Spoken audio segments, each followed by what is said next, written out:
Segunda parte do nosso Evangelho no Lar, estudo do livro Meditando a Vida. Vamos seguir hoje estudando o glossário, estudando alguns termos budistas que muito nos ajudam na nossa caminhada espiritual, os conceitos que nos ajudam a compreender melhor como praticarmos de forma a acelerarmos o nosso processo de crescimento interior. E hoje nós vamos iniciar com um verbete sobre o nobre caminho óctuplo, que, como o próprio nome está dizendo, é o caminho proposto pelo Buda para a superação das nossas dificuldades e que se compõe de 8 etapas, por isso óctuplo. E aí o Lama vai falar sobre esse caminho o seguinte: o caminho gradual que o Buda ensinou para irmos da experiência de aprisionamento até a obtenção do reconhecimento incessante da liberdade. O primeiro passo é abandonar o refúgio nos 3 venenos e refugiar-se nas 3 joias, ou seja, abandonar a motivação usual de perseguir objetivos que não são capazes de produzir felicidade duradoura e colocar-se na direção daquilo que realmente pode produzir uma experiência estável de liberdade. Então vejam, pessoal, que o Lama começa descrevendo o nobre caminho óctuplo, primeiro como um caminho gradual, ou seja, é um caminho de etapas, é um caminho onde gradualmente nós vamos galgando os degraus da evolução espiritual, que nada mais é do que a experiência de libertação do aprisionamento em que nos encontramos, do aprisionamento em que nos encontramos ao nosso próprio egocentrismo, E o primeiro passo, o primeiro dos 8 passos do nobre caminho óctuplo, é a motivação correta. Ou seja, é óbvio que se eu vou iniciar uma caminhada, o primeiro ponto que eu preciso clarear para mim é se a minha motivação está me impulsionando a ir na direção certa. E aí vejam que o Lama, ao falar da motivação correta, ele diz que a motivação correta é aquela que busca abandonar o refúgio nos 3 venenos. Eu não sei se vocês se lembram, os 3 venenos que nós, inclusive, se não me engano, estudamos no sábado passado, são a ignorância, o apego e a aversão. Essa é a nossa grande prisão. Eles são chamados venenos exatamente porque eles envenenam a nossa espiritualidade. Eles matam a nossa espiritualidade. A ignorância aqui é a ignorância espiritual, a cegueira espiritual, aquela cegueira que não nos permite ver que nós somos parte de uma vida que é muito mais ampla do que nós. Quando nós estamos presos à nossa identidade, ao nosso eu, ao nosso egocentrismo, nós temos a tendência a nos comportarmos como se o mundo girasse em torno de nós. Isso é que caracteriza a ignorância. E ao nos comportarmos dessa forma ignorante, nós geramos apego, porque nós passamos a nos apegar àquilo com o que simpatizamos, nós passamos a nos apegar àquilo que preferimos, nós passamos a nos apegar àquilo do que gostamos e passamos a ter aversão de todas aquelas coisas que nós queremos manter bem distantes de nós. E por isso, quando nós estamos presos a esses 3 venenos, nós acabamos tendo reações desproporcionais, desequilibradas, ou de raiva, quando, por exemplo, algo que nós não queríamos que nós não queríamos que nos atingisse, nos atinge, como, por exemplo, a pessoa que de repente tem uma perda, perde um ente querido, ou então adoece gravemente e começa a maldizer a vida. Por quê? Porque ela começa a ficar totalmente tomada pela aversão àquilo que está lhe acontecendo, ao invés de, como um bom praticante espiritual, procurar aprender com a situação, seja ela qual for. Então vejam que o Lama diz que a motivação correta é aquela motivação que busca abandonar esses 3 venenos, ignorância, apego e aversão, e refugiar-se nas 3 joias. Quais são as 3 joias segundo o budismo? As 3 joias, vejam que joias remete à ideia de algo valioso, algo precioso. E no caminho espiritual, as 3 joias preciosas são o mestre espiritual, os ensinamentos que esse mestre nos dá e a comunidade de praticantes que procuram, né, que procuram cultivar esses ensinamentos, né? Então essas são as 3 joias. Então o caminho ele começa aí, ele começa com essa motivação de abandonar os 3 venenos e de cultivar uma conexão com o mestre espiritual, com os ensinamentos desse mestre e com a energia da comunidade de praticantes que buscam, através do cultivo desses ensinamentos, superar todas as suas dificuldades interiores. Então esse é o primeiro passo, motivação correta. Aí o Lama vai descrever o segundo passo do nobre caminho óctuplo, né? Onde ele diz: com esta motivação firmemente estabelecida, os 3 passos seguintes são alcançados naturalmente, já que uma pessoa com tal refúgio não pratica as 10 ações não virtuosas, né, que são aquelas ações não virtuosas de mente, segundo passo, de fala, terceiro passo, e de corpo, quarto passo. Também já vimos isso na semana retrasada, se não me engano, refletimos sobre essas ações, essas 10 ações não virtuosas, né? Então vejam, se o praticante tem a motivação correta, que é o primeiro passo do nobre caminho, naturalmente, espontaneamente, ele já vai praticar os 3 passos seguintes, que são, primeiro, não praticar as 3 ações não virtuosas de mente, ou seja, esse praticante ele não vai deixar que sua mente seja tomada por visões errôneas, por visões incorretas da vida, né, chamadas no budismo de visões heréticas. Ele não vai deixar que sua mente seja tomada por avidez, ganância, né, e não vai deixar também que a sua mente seja penetrada por má vontade, né, porque o praticante espiritual sincero, ele tem boa vontade para com tudo e para com todos, né? Ele cultiva coração acolhedor. Então esse já é o segundo passo, que naturalmente brota da motivação correta, né? O praticante deixa de lado visões errôneas, avidez e má vontade, que são as 3 ações não virtuosas de mente, né? Segundo passo.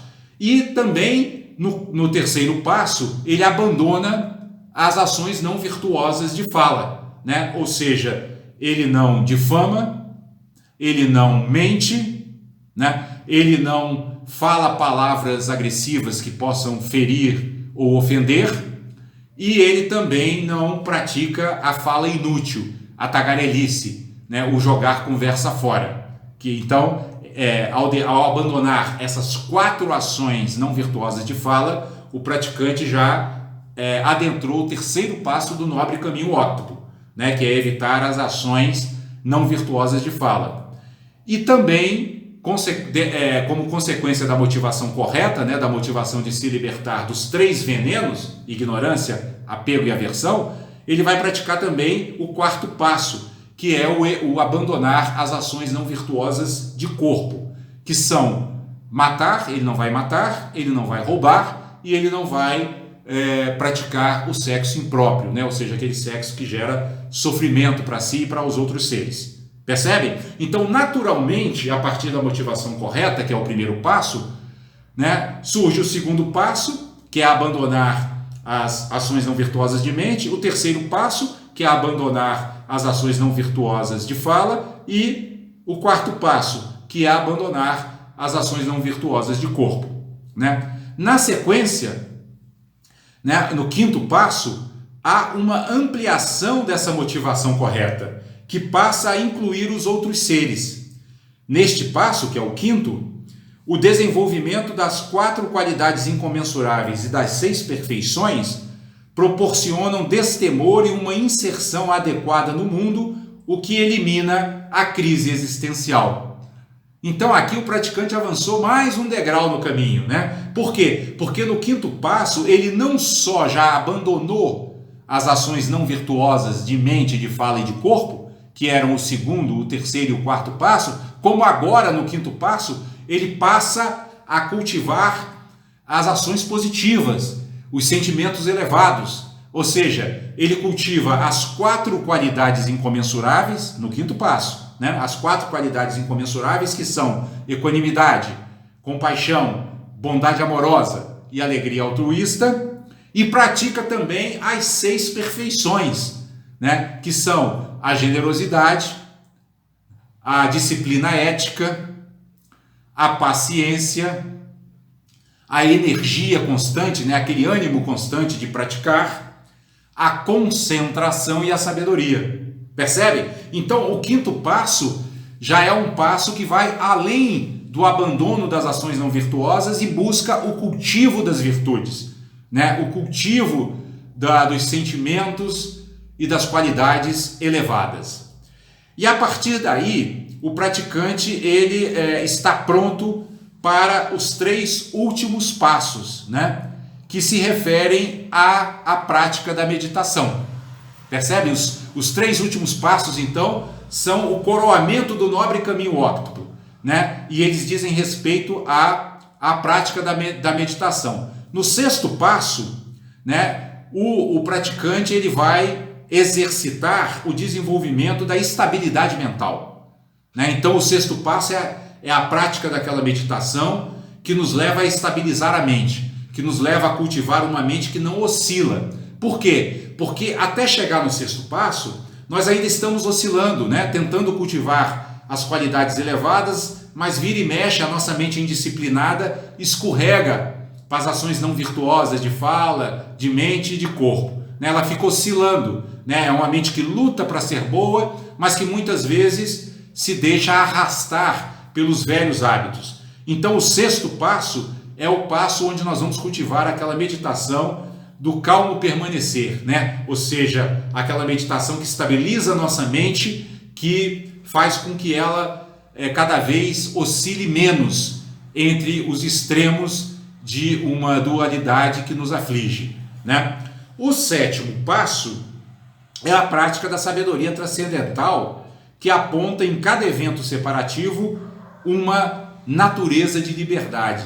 Olha só, o 7º passo, pessoal, é o penúltimo passo, né? Estamos quase no final do caminho, né? E vamos cultivar essa sabedoria. Veja que aqui ela é chamada pelo Lama de sabedoria transcendental, ou seja, uma sabedoria que nos leva além, que transcende, né? Que nos faz desenvolver um olhar que vai muito além do olhar comum. Por quê? Porque ao olhar para as coisas, para os seres, para o universo como um todo, nós não vamos ver mais entes separados. Nós vamos cultivar uma sabedoria que vai nos levar a ver em tudo e em todos elementos ou células de um mesmo corpo, né? Na linguagem cristã, seres que são filhos de um mesmo pai, que têm uma mesma origem, ou seja, esse cultivo do 7º passo, que é a sabedoria transcendental, ele faz com que a gente não mais se deixe enganar pelas aparências que parecem, né, nos apontar para seres e objetos separados. Nós vamos perceber que essa separação é ilusória, né? Nós vamos perceber que essa separação decorre apenas da nossa ignorância espiritual. E à medida em que nós desenvolvermos cada vez mais esse olho da sabedoria no 7º passo, nós vamos conseguir ver a tudo e a todos como expressões de uma mesma unidade, né? Como fios de um mesmo tecido, né? Como células de um mesmo corpo.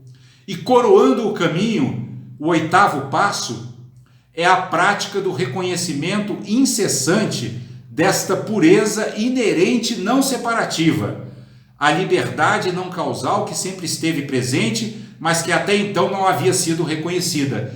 O que o Lama está falando aqui, pessoal, nada mais é do que o que Jesus chama do reino divino dentro de nós, né? Ou se quiserem, na linguagem espírita, a centelha divina que habita dentro de nós. Por quê? Porque essa centelha, ela tem uma pureza não separativa. Por que ela tem uma pureza não separativa? Porque se ela é uma centelha divina, eu já estou reconhecendo que essa centelha é emanação de uma luz maior. E que tudo que está à minha volta também é emanação dessa luz maior, né? Por isso que o Lama chama isso de pureza inerente não separativa, né? Ou seja, não existe mais aquela ideia de olhar para os seres nos concentrando nas diferenças. Não, nós vamos olhar para os seres nos concentrando agora na sua igualdade essencial.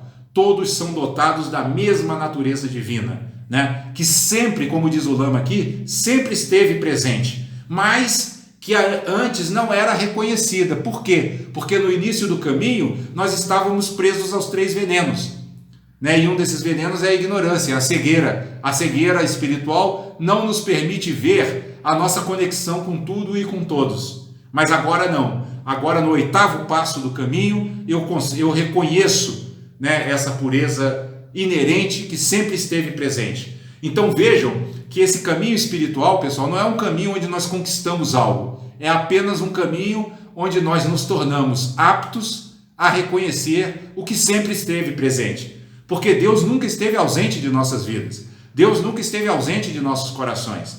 Deus nunca esteve ausente de nossas mentes. Nós é que estávamos ausentes de Deus. Nós é que não tínhamos, como diz Jesus, olhos para ver e ouvidos para ouvir.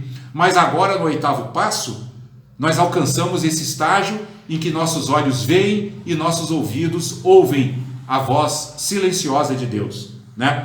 E aí o Lama conclui esse verbete nos dizendo: o nobre caminho constitui a roda do Dharma. Dharma significa os ensinamentos, né? Ou seja, o praticante, né, que se empenha no caminho espiritual, ele deixa de operar na roda da vida e passa a operar na roda do Dharma, na roda dos ensinamentos, que é aquilo que Jesus chama de o caminho leve e suave, né? Aqui o praticante, ao alcançar esse estágio, a vida não é mais pesada, a vida não é mais dolorosa, porque ele passa a enxergar a vida como uma emanação amorosa do Pai Supremo, né? E portanto cada momento da sua vida é um deleite, independentemente do que esteja acontecendo. Por quê? Porque o praticante se libertou do gostar e do não gostar. Ele não tem mais preferências, ele acolhe a tudo com muita compaixão, com muita bondade amorosa e se alegra com tudo aquilo que possa acontecer de bom para tudo e para todos, né? E aí o Lama conclui dizendo: o praticante gira esta roda, ou seja, a roda do Dharma, a roda dos ensinamentos, da melhor maneira que consegue, indo do 1º ao 8º passo várias vezes, a cada vez melhorando algum ponto até realizar completamente cada um deles. Isso aqui é fundamental, pessoal. Essa parte final do verbete aqui que o Lama comenta, ela é fundamental, porque nós não devemos exigir de nós que a gente pratique cada um desses passos em sua plenitude de uma vez assim, de repente, né? Nós não vamos conseguir fazer isso. Então o que nós vamos fazer? Nós vamos praticar os 8 passos dentro das possibilidades que temos neste momento, né? Ou seja, vamos procurar desenvolver a melhor motivação que conseguimos desenvolver para nos libertarmos dos 3 venenos, né? E gerarmos conexão com as 3 joias, né? Vamos procurar da melhor maneira possível nos abster das ações não virtuosas de mente, de fala e de corpo, né? Vamos buscar da melhor maneira que pudermos, né, praticar a compaixão, a bondade amorosa, até a alegria altruísta, a equanimidade, a generosidade, a paciência, a disciplina ética, a energia constante, a concentração, a sabedoria, né? Vamos procurar treinar a meditação que estabiliza a mente, né? Vamos procurar desenvolver o olhar da sabedoria transcendental e vamos procurar reconhecer essa natureza divina que habita dentro de nós da melhor forma que pudermos agora, né? E aí o que nós vamos fazer? Nós vamos passar por esses 8 passos quantas vezes for necessário até que consigamos cumpri-los em plenitude. Então nós não devemos ficar nos cobrando uma perfeição, né, entre aspas, né, no cumprimento desses 8 passos. O que nós devemos fazer é dar o nosso melhor neste momento, para que amanhã possamos ser melhores ainda.